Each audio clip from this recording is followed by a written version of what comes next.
हिंदू मुस्लिम को बंटवारा कर दिया, देश में महंगाई कर दी, बेरोजगारी कर, क्या नहीं किया आप ये बताइए। सब कुछ तो कर ही दिया। हिंदू को मुस्लिम से लड़वा रहे, मुस्लिम को हिंदू से लड़वा रहे, बंटवारा कर रहे देश का। फिर बाहर जाके ये सर पीट रहे हैं कि देखो मैंने देश में ये कर दिया वो कर दिया।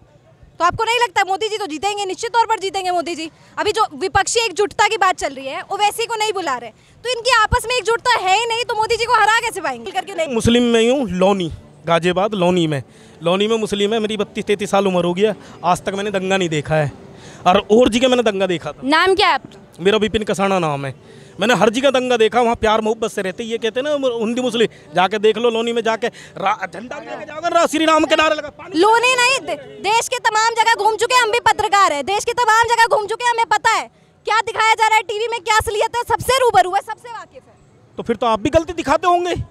आप पत्रकार आपने देखा मैंने कहा असलियत क्या है और पत्रकारिता में क्या दिख रहा है हमें सब पता है। तो मैं दिखा दूं, मेरा गांव सकलपुरा है, लोनी, ठीक है। 14 से पहले सुनो, पहले बता रहा हूँ मेरी विकास यूपी का ही। 14 से पहले क्या था, इतने गहरे गहरे खड्डे, ठीक है। तो लाइट आती थी, एक हफ्ते रात, एक हफ्ते लाइट। इन्होंने योगी जी का बत्ती गुल हो गई। 18 घंटे लाइट भगने का नाम नहीं लेती है भाई यूपी में। अच्छा, आप कह रहे हैं कि हमारे यहाँ पे मुस्लिम बड़े अच्छे से रहते हैं, तो क्यों मुस्लिम फिर यूसीसी का विरोध कर रहे हैं? मेरे तो गंगा जी तक के भी मुस्लिम मेरे यार है, मैं जाता हूँ उनके यहाँ पे, खूब आराम से रहते हैं हम। ये तो सिर्फ इनका दिमाग का भ्रम है, सिर्फ कांग्रेस का।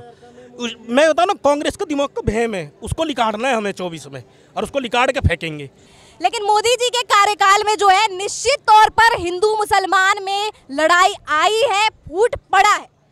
तो मोदी जी को ये इस ओर ध्यान देने की जरूरत है। विदेश में जाकर, अमेरिका में जाकर तुम मस्जिदों में जा रहे हो, यहाँ पे तुम उन्हीं मुसलमानों के बारे में बुरा कहते हो, कह देते हो कि ट्रिपल तलाक हटा दिया। ये सारे करके तुम मुस्लिम औरतों की भी वोट ले रहे हो, लेकिन कर तो तुम भी हिंदू मुसलमान ही रहे हो ना भैया, नहीं बन सकते। पर मैं तो निश्चित तौर पर कह रही हूँ कि मोदी जी ही जीतेंगे। क्यों जीतेंगे? क्योंकि मोदी जी ने लोगों की नब्ज पकड़ लिया, उनको पता है कि कौन सा कानून लेकर आएंगे तो हिंदू वोट मिलेंगे, किस तरीके से 2024 का उनका फुल प्रूफ प्लान है। तो ये जो महागठबंधन है, कुछ भी गठबंधन कर लिए, कुछ नहीं कर पाएंगे। ये कह रही हैं कि हिंदू मुस्लिम को लड़वा के मोदी जी को वोट मिल जाएंगे, आपको क्या लगता है मिल जाएंगे? हाँ बिल्कुल, इंटरप्ट बस मत कीजिएगा, ठीक है, सुनिएगा ध्यान से। अगर 15 एम्स बनाने वाले को अगर आप लोग बोलती है कि हिंदू मुस्लिम कर रहा है, तो ऐसा हिंदू मुस्लिम हम चाहते हैं, ठीक है, इस देश में। अब बताते हैं 200+ मेडिकल कॉलेज अगर बनवाने वाले को अगर आप लोग बोलती है कि हिंदू मुस्लिम करा रहा है, तो ऐसे प्रधानमंत्री को चाहिए। रुक जाइए, बोले थे इंटरप्ट नहीं करने, सामने वाला कोई मौका दिए, इसलिए तो आप लोग बोलती है कि राहुल गांधी बोल नहीं पाते। आप लोग बोलिएगा तब ना, सुन लीजिए। उसके बाद हाँ, राहुल जी नहीं, पप्पू से हमको कनेक्ट मत कीजिए, मोदी भले बोल सकते हैं, पप्पू नहीं। अब सुनिए, उसके बाद जितना भी मैन्युफैक्चरिंग हो गया, इंडस्ट्री से बिहार से पलायन हुआ, उस चीज़ को ध्यान में मद्देनजर रखते हुए जितना भी देश को डेवलप करवा रहे हैं, आज विदेश के प्रधानमंत्री जो मोदी जी का पैर छू रहे हैं, तो ये सब चीज़ अगर आप लोग देख रही हो, आप लोग बोलती है कि हिंदू मुस्लिम करवा रहे हैं, तो ऐसा हिंदू मुस्लिम हम लोग चाहते हैं। अरे पैर छूने से क्या भारत की बेरोजगारी खत्म हो जाएगी? 1 मिनट, राजस्थान में किसका सरकार है? कांग्रेस का, ठीक है। करो ना, जब पूछा जाता है इनसे कि देश के बारे में बताइए, तो ये गिनवाने लगता है इस राज्य में किसके, इस राज्य मणिपुर चल रहा है, डबल इंजन की सरकार है मणिपुर में, क्या कर रहे हो तुम? बता रहे हैं ना, आपको हम बता दें कि नहीं, सुन लीजिए ना। अच्छा ठीक है, पंजाब का बात कर रहे हैं। पंजाब में केजरीवाल का भगवत मान का सरकार बना, ठीक है। वहाँ पे क्या हुआ, पुलिस लाठीचार्ज करता है, लेकिन वहाँ पे पुलिस पे लाठीचार्ज हो गया, पहला चीज। अब रहा बात राहुल गांधी का, आप बोल रही है कि राहुल गांधी को मौका देना चाहिए। राहुल गांधी का आपको बता दें, राजस्थान में वहाँ आप लोग महंगाई बेरोजगारी की बात करती है ना, वहाँ पे पेट्रोल का दाम जो है 112 है और बेरोजगारी का दर 28% है। तो उनसे एक राज्य संभल नहीं रहा है, तो उनको पूरा देश तो नहीं दे देंगे। देखिए ना महंगाई कितनी बढ़ रही है, टमाटर महंगे हो गए हैं। टमाटर सुनिए, हम लोग मोदी जी को टमाटर महंगा, लहसुन प्याज के लिए हम लोग लाए ही नहीं थे, ठीक है। हम लोग जिस काम के लिए मोदी जी को वोट दिए थे वो मोदी जी काम कर रहे हैं। 370 हटाए, 80 करोड़ आदमी को ये दिए, क्या बोलते हैं, राशन अभी पहुंचा रहे हैं। 14 करोड़ शौचालय बनवाए, हम लोग जिसके लिए वोट दिए ना मैम, मोदी जी वो काम कर रहे हैं। अरे लेकिन मेन मुद्दा तो बेरोजगारी और महंगाई है, उस पे कब बात करेंगे? कौन है बेरोजगार मैम? यहाँ पे हम लोग इतने आदमी खड़े, आप किससे पूछिए कौन है बेरोजगार? अगर जो बेरोजगार है, अगर यहाँ अभी खड़े नौकरी नहीं मिल जाए तो मेरा नाम बदल दीजिएगा, मांगिए रोजगार। यहाँ पे बेरोजगार सिर्फ राहुल गांधी है, ठीक है। रहा बात देश का युवा अपने आप में आत्मनिर्भर बन रहा है, अपना जो टैलेंट है उस टैलेंट पे अपना हर जगह पे नौकरी ले रहा है। अब चाहिए कि प्रत्येक व्यक्ति को सरकारी नौकरी मिले, ये कभी जिंदगी में नहीं हो सकता है, ठीक है। हाँ, लेकिन प्राइवेट नौकरी में आपको खींच के निकाल रहा है कि आप लोग आइए, हर जगह बैनर लगा हुआ है कि आपको प्राइवेट नौकरी में आप यहाँ कर सकते हैं। अब टैलेंट रहिएगा, टैलेंटेड है भैया तो करिए। अभी टैली का पूछ देंगे, टैली का आपको पता नहीं, जीडीपी का फुल फॉर्म नहीं पता, तो आपको रोजगार तो मिलने वाला है नहीं। अच्छा, क्या लगता है कि 2024 में महागठबंधन मोदी जी को टक्कर दे पाएगा? सबसे पहले तो ये महागठबंधन है ही नहीं, महाठगबंधन है। और मोदी जी को टक्कर देना मुश्किल ही नहीं नामुमकिन है। पूरा देश मोदी जी के साथ है। क्यों विपक्ष में क्या कोई ऐसा नेता नहीं है कि जो मोदी जी को टक्कर दे पाए?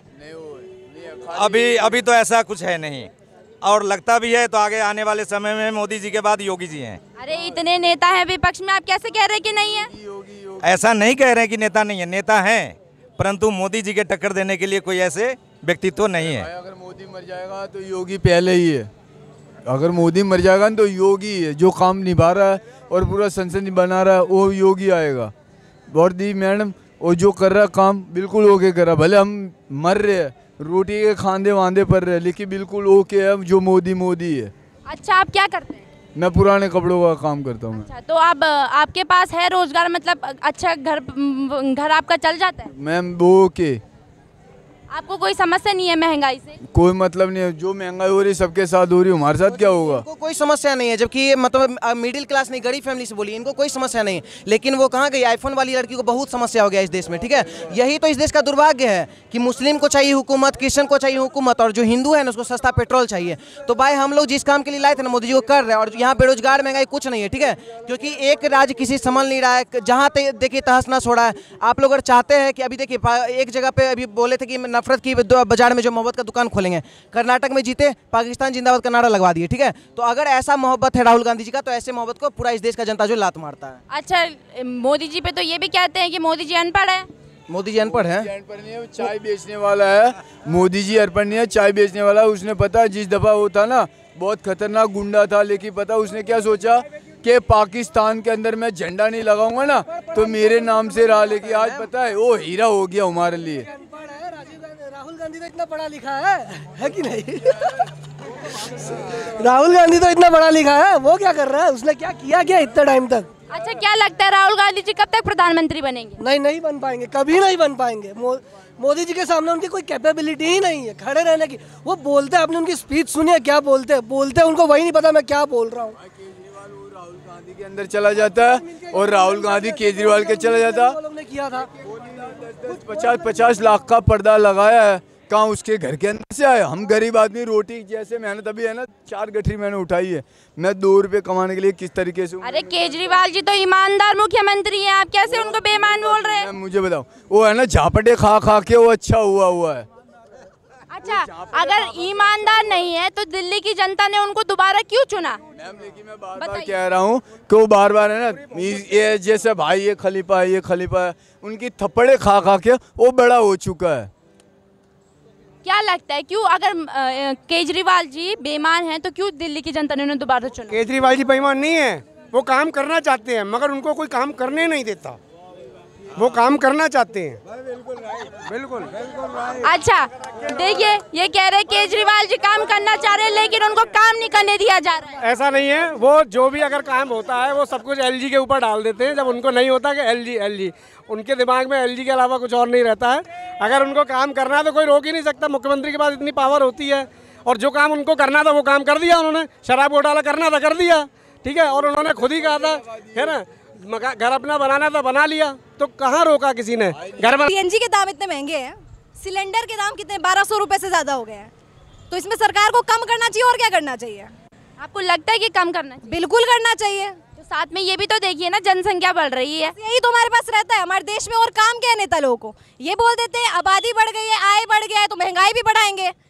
तो आबादी कौन कर रहा है? लोग कर रहे हैं, उसके लिए आप कानून ला रहे हैं, तो कानून लाइए ना, ला क्यों नहीं रहे हैं? अच्छा, आप यूनिफॉर्म सिविल कोड का समर्थन करती हैं या नहीं करती? देखिए, यूनिफॉर्म सिविल कोड जो है वो काफी सब्जेक्टिव टॉपिक है। क्यों सब्जेक्टिव है?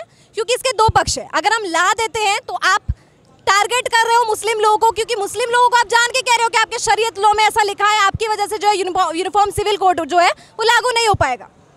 तो आप दोनों को बोलो ना, एक को बोल कर करके बार बार उसको डिमीन फील कराओगे, फिर वो एलियनेटेड फील करेगा, तो फिर आप कैसे कह सकते हो कि आप दोनों को लेकर चल रहे हो? तो यूनिफॉर्म सिविल कोड तो यही कहता है ना कि एक देश है, एक कानून की मान्यता होगी। तो बार बार टारगेट क्यों कर रहे हो कि नहीं आप मुसलमान हो, आपकी शरीयत लॉ जो है आप उसमें ज्यादा उस हिसाब से चलते हो? दोनों को बोलो ना, हिंदू को क्यों नहीं बोल रहे? अच्छा ठीक है, मुसलमानों का यूसीसी का विरोध करना जायज़ है कहीं ना कहीं, लेकिन जो विपक्ष में बैठे हैं वो तो हिंदू भी हैं, वो क्यों इसका विरोध कर रहे हैं? अब हिंदू क्यों विरोध कर रहे हैं? देखिए, सब धर्म अपने हिसाब से चलता है। सक्सेशन की, डिसेंडेंट की, डाइवोर्स की, मैरिज की, सबके अपने अपने एक्ट होती है, सब अपने हिसाब से चलते हैं। लेकिन अगर हम यूसीसी की बात कर रहे हैं तो इसमें सभी धर्मों को अपने पर्सनल लॉ से ऊपर उठकर देश हित में देखना चाहिए। ये देखना चाहिए कि अगर हमारे पूरे देश में एक ही कानून आएगा, उसी हिसाब से चलेंगे तो विवाद जो है वो कम हो जाएंगे।